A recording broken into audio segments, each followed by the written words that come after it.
So did you see what was going on there? We were in 4/4 time. It was quite a steady 4/4 actually. And in the right hand, there was a pretty straightforward melody that was mostly in quavers, mostly in eighth notes. Yeah, let me just play the first couple of bars just of melody. 1, 2, 3, 4. 1, 2, 3, 4. In the actual right hand, I was filling in some chord notes as well. There were a couple of other things in there, but that is just the basic melody that I was playing. Now, in the left hand, something different is going on. As you could probably see, I was playing these big broken chord patterns.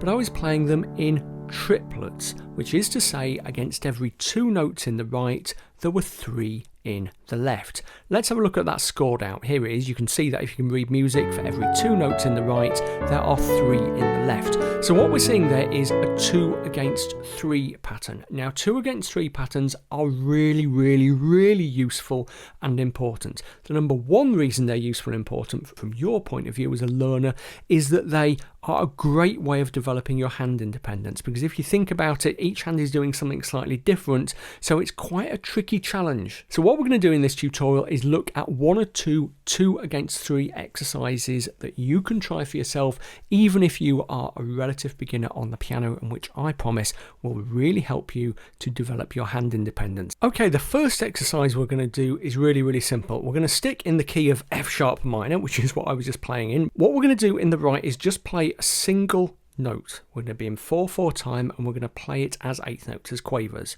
1, 2, 3, 4.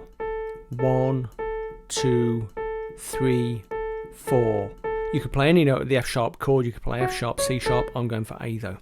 And then what we're going to try to do is in the left hand put in triplets over an F sharp minor chord, just doing that. Now I suggest what you do is kind of get the eighth note rhythm and the 4/4 beat in your head first by just doing this. And once you're in the groove of that, add in the left hand pattern.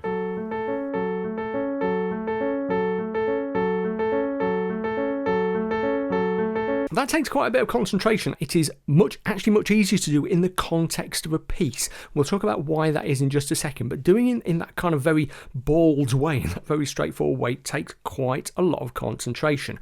So what I would do to start with, if you're just really new to this, is just try that exercise. You can try it on lots of different chords. You could try it on, a G chord.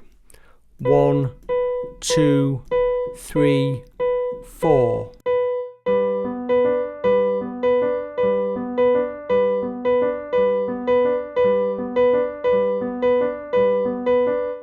You'll notice I was being a little bit more professional there, and I was cycling my fingers using 3, 2, 1, 3, 2, 1. People often ask me why I do that for repeated notes, and it's a very, very standard technique in classical piano. It's actually easier, than doing that. Cycling your fingers actually gives you quicker access to the key, so you can go quicker if you wanted to, but it also helps you to make each note much more even. It's actually more tiring just to play out on a single finger. Why is it easier if you're doing it in the context of a piece? Well, it's because when you're making music, and especially the kind of music that uses this technique, then you can use rubato, which is kind of pulling and stretching the time around a little bit for expressive effect. So you don't need to be absolutely bang on the nail with those quavers, with those eighth notes, and you can let them be guided a little bit by the triplets in the left, but don't get into a situation, and this is very easy, where you end up playing in effect dotted notes, where you're getting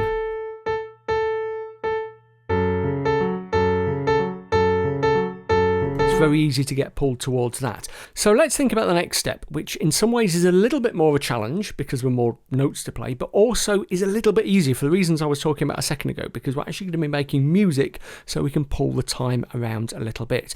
What we're going to do is play the melody from the little piece I played at the start of the tutorial, but in the left hand play a much simpler triplet pattern, a little bit like this.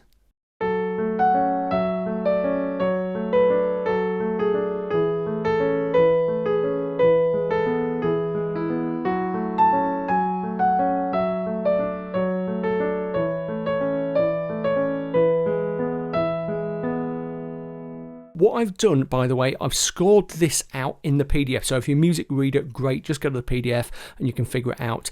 But let me just play through that melody just in case, your music reading ability is not quite there yet, or you just want to, visualize and check what's going on. I'll just play the chords as simple blocks and I'll label them in the subtitles. Okay, so you can get a sense of what's going on harmonically as well. Here we go.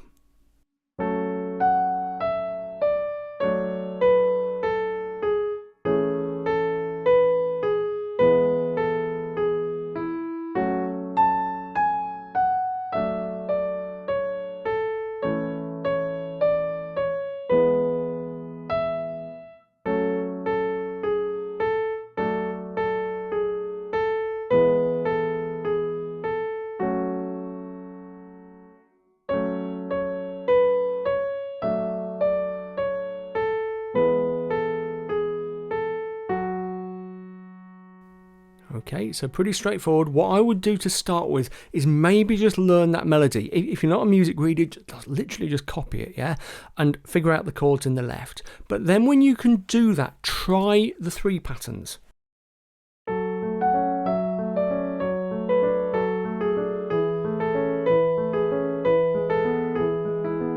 Like I said, you will probably notice that although it's more challenging in one way than the very simple exercise, yeah, because you've got more notes, in other ways it's slightly easier because you can use that little bit of rubato, that little bit of pulling around, and you kind of have a get out of jail free card for not playing in a mathematically precise way, okay?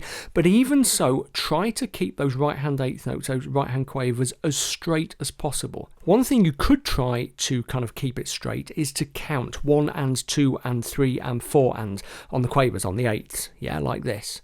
1 and 2 and 3 and 4 and 1 and 2 and 3 and 4 and, yeah? As always, when you're doing this kind of thing, make it musical. Listen to what you're doing. Try to put a little bit of expression into it. Even this by itself can be quite a nice piece of music.